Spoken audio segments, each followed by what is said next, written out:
كلا إذا دكت الأرض دكا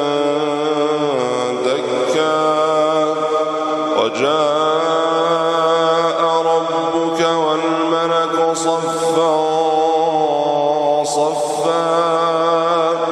وجيء يومئذ بجهنم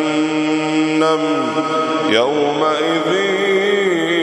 يتذكر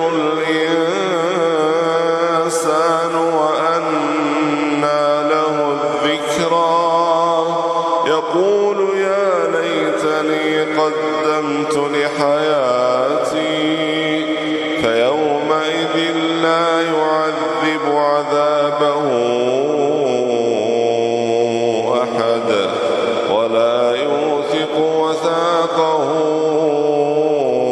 أحد يا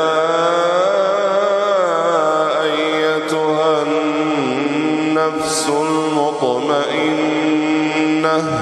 ارجعي إلى ربك راضية مرضية فادخلي في عبادي.